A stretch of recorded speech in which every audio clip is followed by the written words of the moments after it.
Greetings ladies and gents, and welcome to today's Reddit Quickie video, taken from the HFY subreddit. The story is called The Hunt, written by Lostfol. The link to the original will be down below.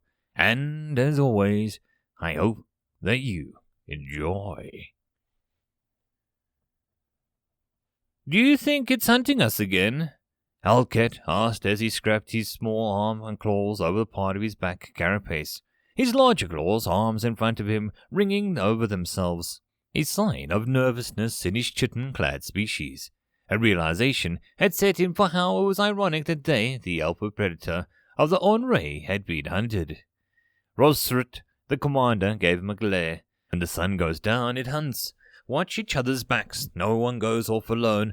We've lost enough soldiers and colonists today. We have to find the creature and stop it. This route is critical to success of the colony. Alket quieted down. Rosert was over 9 feet tall and was extending his chitin-clad legs, big even for a Chiktra. His chitin carapace was such a dark blue that it made like a black mirror.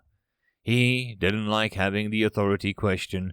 Between the losses and accidents and this monster, everyone felt helpless. The captain was at a point of violence. He had lost much of his command to a beast that stalked them and accidents.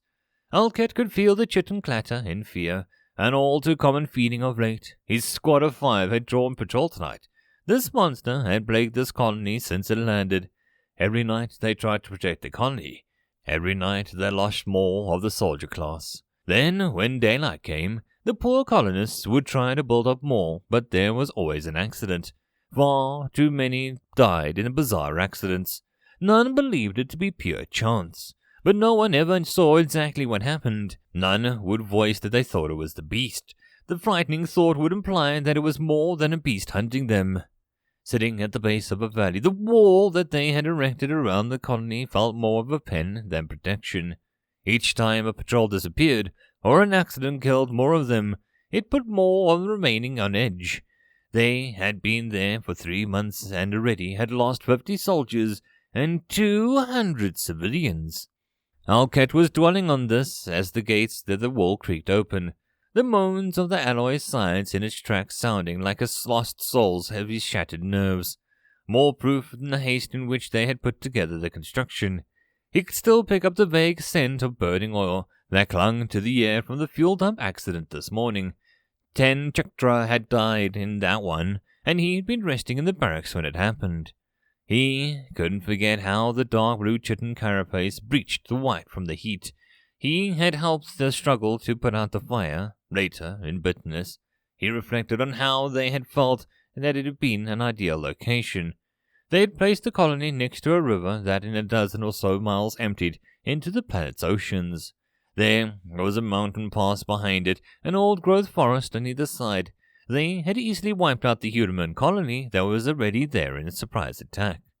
The last light of the cycle flickered as the sun went behind the mountains. As the light played across the open field outside of the wall, Alket could feel the dread rising. Soon, the only light would be from the moons of the faint glow. The air temperature was starting to drop, with the chilled white with the blue across the patrol. There was a sense of impeding rain. Looking back, Alket felt relieved that they could still see the safety of the walls.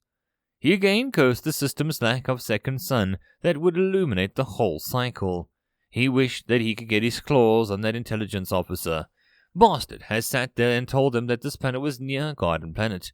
No large natural predators. Yet, here they were, stumbling around blind in the pitch blackness looking for a predator. They had tried erecting large spotlights to illuminate the forest. Around the colony they had held off the inky blackness and the danger it brought. It wouldn't matter though. Someone would still die, he thought. He did his best to hide it from his squad. As the squad began their patrol, they would be going into the eastern woods. He knew this would take him through the charred ruins of the human colony. He could feel the fear building. He always felt that he was being watched the entire way through the part of the patrol, thinking of it as he felt his chitin start to clatter. They were far enough now, and he couldn't see the colony. Only the faint glow in the dark from their lighting gave any sign that the colony was. Seeing the human ruins, Alket's mind wandered to Tiskut. His friend had researched humans some after the monster stalked the colony. Tiskut's theory was one of the dead humans had come back because they hadn't disposed of them in a proper manner. Problem with researching humans is he never knew what was real and what wasn't. The humans had entire classifications for undead and spirits. That didn't even include those with their many religious beliefs. Didn't help that Tiskut, though. He had disappeared from the patrol the night after they had discussed it. They found most of him the next morning. Alket knew his thoughts were grim as he felt distracted. Not a good way to start his patrol. Tiskut had found a list of everything from zombies to blood-sucking monsters. He insisted that dead humans could become any of many types of monsters. Alket had laughed at him then, buzzing his chitin. Now he was wishing to study those findings closer. He again found himself thinking about their landing. He had been part of the squad involved in the slaughter of the humans that had been here. The strike had been perfect. They caught the humans by surprise. They hadn't even been able to put up a struggle as their fighting vehicles rolled over houses. Those trying to run burned down with plasma fire. Turning up his lights, he shuddered in the shadows, casting such a horrid darkness. The creature could be anywhere. The creature was a savage and intelligent, that was certain. More than a couple times the entire patrol never returned. Those it did tell of soldiers vanishing into the dark, so fast that no one could get a light on them. They only caught glimpses of the fur if they ever saw anything, and of the traps the creature would put along their path. He still hadn't forgotten the death of his predecessor as the squad leader. The tree trunk had fallen on him, crushing him and 2 other members of the patrol. It hung over the trail. A hidden rope had triggered it, awaiting an unfortunate. Alket had been lucky enough that he was behind them, the sickening crunch and the warm spray of the bioluminescent blood as it hit him. That would forever haunt his nights. However many had left, he grimly thought. They were about halfway through the human ruins now. Alket knew that it wasn't the worst part. While the human ruins set a dismal scene, he knew real terror awaited him in the forest. Soon he would hear the beast's noise as it began to stalk them. The certainty that some of the squad members would die was already making him sick. The rest of the patrol was showing signs of nervousness too, but the command was desperate. No matter what the losses, they would keep sending squads to hunt the beast. And of course, hunting the beast when it was moving was what leadership felt was best. Too bad they weren't out here doing it, Alket thought, bitterness deep in, he almost could taste it. Poor Pollitt was on point. His chitin was clattering so hard that Alket could hear it. His fear louder than even the rustle of the leaves made in the night breeze. That's when he heard the beast. The sound was reminiscent of a warning klaxon, a long, loud boo. Sometimes the first one would last up to 30 seconds, reverberating through the valley. Alket knew all too well that the colony heard it. Many in the colony felt that it was the sound of the stolen spirits begging for release. None could sleep through that horrible noise. Alket again wondered how the colony had gotten so wrong. They'd started with 2,000 Chuktra civilians and about 200 soldiers. They had a standard seed colony set up with an emergency provisions and protection. He remembered the shock of finding a human colony about 500 here, and they had deployed their soldiers in a swift noon raid. They had not even lost 20 men. Humans could be fierce fighters, but the surprise was complete.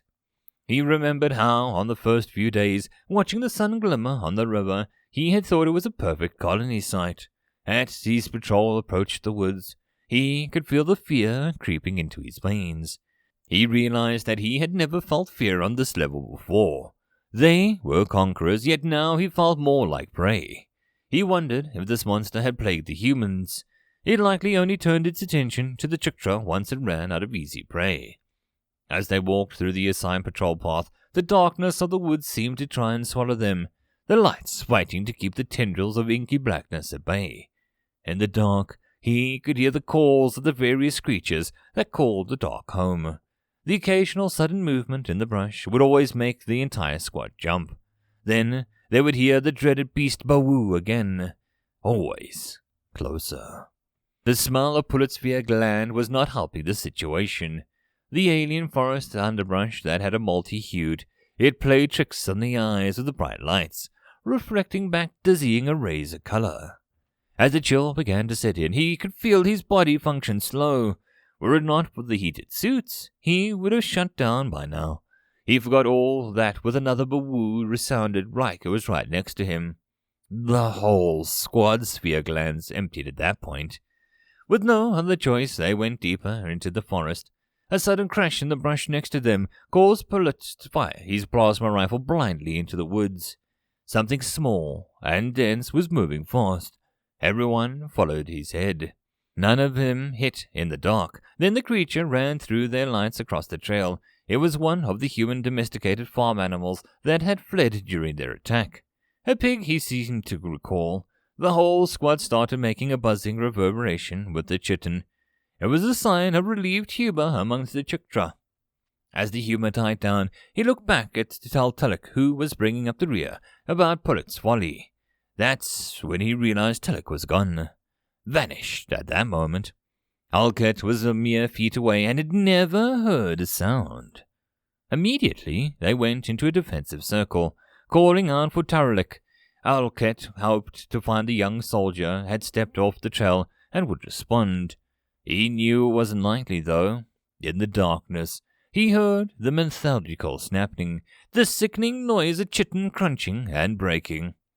Alket signaled for his squad forward, spreading out in a fan formation. The lights faced forward to the source of the noise. As they wandered further into the woods, though, they snapped, fell silent. They didn't find Tarlik, but they found the trail of bioluminescent blood his species had. Alket halted the squad, and then ordered everyone to turn off their lights. The entire section of the forest that they were in glowed, covered in a faint green. Again, a rustle came crashing in through the underbrush. They swung towards it, turning their lights on only to shoot off another of those pigs. He realized to his horror that the pig's face was glowing as it tore off through the underbrush. They couldn't hit it in the darkness. Then they heard another bawoo. He wished that he could say that he headed back to the trail with a calm decorum. Reality was that he ran as fast as he could. The lights on the 4 remaining members started moving down the trail. They were far more intent on finishing the patrol than actually finding anything. Alket actually hoped that he didn't find anything else. As quick as it happened, everything was quiet again. As they started moving through the trail, Pullet turned towards Alket to ask a question. Alket never heard the question. He heard the snap of the branch breaking, and then a log came flying where Pullet had stood, leaving a faint green splatter. He remembered how Pullet's light created a surreal flashing effect as it tumbled through the air. It broke as it struck something. The log came back, unlike Pullet, swinging from the trees above. One end of it was glowing in a faint green. Alket could smell his own fear gland empty again, something that he didn't realize was possible. Alket and his 2 remaining squad members stood there at the start of the log, not sure if they should run back the way they came or continue on. They were over halfway through their patrol, deep into the woods. The trees blocked any view of the light from the colony. Racklet and Squiff looked at Alket with fear and clears the clacking of the chitin. Alket knew staying there wasn't an option. Let's get going. It's shorter than going back. Wilkett on point, keep your eyes open for traps. They had not heard any more of the monster's calls. Every so often, one of them would claim to have seen a glimpse of fur, and they felt like the woods were alive and watching them. Both the soldiers nodded. Racket moved forward when taking point, while Squirf pulled the rear guard. The rest of the way through the forest nothing happened, though they all flinched and each branch that snapped or core of the nocturnal animals. Alket felt a sense of extreme relief as their forest began to thin. They were coming to the next cliff on their left side. Racket even seemed to pick up his pace up some as they approached the edge of the forest. Alket looked back, making sure Squiff was still with him, when he felt a crash of something hitting the ground in front of him, before careening off into the woods. Even as he turned, he knew that Racket was gone. He had felt the bioluminescent blood splatter on him when it had happened. Pieces of Racket's chitin remained along with a faintly glowing stain on the trail. He could see the boulder that had gone by in the woods, glowing a faint green. Boo! And seeing the colony ahead, Alkit and Squirf took off running towards its safety. Squirf never made it. Alkit never saw what happened to him. When he'd reached the lights, he was calling in a panic for anyone to open the gates. As they did, he remembered looking back and seeing something. He didn't get a good look, but he saw it covered in fur. Its eyes reflected the light. No lights needed. It was dragging something dark and still into the woods. Alkit feared that it was Squiff. Entering the gate was the last thing he remembered. Alkit awoke to a horrible kaboom. The whole medical building shook with enough violence to throw him out of the medical pod that he was in. For a moment, he was sure that the building would collapse. He stumbled out of the temporary building to look at what he already knew to be true. They had their ship about half a mile east of the colony, near where the patrol had been. It held their vehicles, most of their food, and was their only form of off-planet communications. That ship should have been empty by now, but the daily accidents and the nightly beast hunts had slowed everything to a crawl. The first thing that Alkit saw was that the walls were down and much of the forest lay flattened or on fire. Many of the structures around the colony had collapsed when the shock wave had hit. Everywhere he looked, Chiktra were running around. They were trying to fight the fires and save those who were trapped in the rubble. The ship with the bulk of their supplies was gone. Alkit felt numb. Even with all the activity, he heard nothing. It wasn't even fear. It was like his mind was shut down. It was the slow realization that they would all die on this planet, either from the mighty monster or starvation. Alkit realized that he was on the ground. He didn't remember falling, but it didn't matter. None of it did. Robert entered the cave with Max, his bloodhound. He pulled the blind he used to hide it back in place. As he took off the fur hat and jacket, he again marveled at how smooth and soft the fur was. He made them from the skin of the small mammals that lived near the river. To him, they looked like giant water rats. His wife had always tried to correct him, making him all the more determined to call them that. Her memory brought a smile to his weary face. He put the hatchet away and tossed 4 more chitin plates onto the pile in the corner. He started a small fire, the smoke all hidden from easy view, then put a pot on to boil, throwing the Chiktra's legs and arms into the collected in. Robert set to the task of preparing some vegetables that he'd managed to cultivate in the forest. Robert was still amazed at how much the Chiktra tasted like crab. Max went to his corner and called up and mat that Robert had made for him. The hound knew he would get some of the meal. As he finished the meal, he gave part of it to Max. Then he headed to the bed he had made himself. A picture of his wife and their son and daughter sat next to it. He sat down, looking towards it. "Sarah, I got a few more of the dung beetles today. I realized that I had been thinking too small sneaking into the camp. Tonight I managed to get their ship. I took the stabilizing rods out of their engine. Heard it blow up about an hour ago." Robert sat there, a tear running down his face as he thought about how beautiful his wife had been. The little boy Kevin and their daughter Jasmine had made him so proud. He had thought that they would have a bright future on the small colony. Sarah had first protested but gave in to his insistence that this world was safer than Earth. He felt that cold hatred come back as he remembered coming home from the hunt. His home burned with the bodies of his family inside. The whole colony was dead and burning. The Chiktra had killed them without mercy or provocation. The only survivors were a few others who were out hunting like him, the chitin plates being their form of currency. Looking back at the picture, "I know I'll probably join you all soon, honey, but I promise those bastards will pay for what they've done. Up until the end, I will make them pay." With that, he lay down to sleep off another long night of hunting. End of chapter.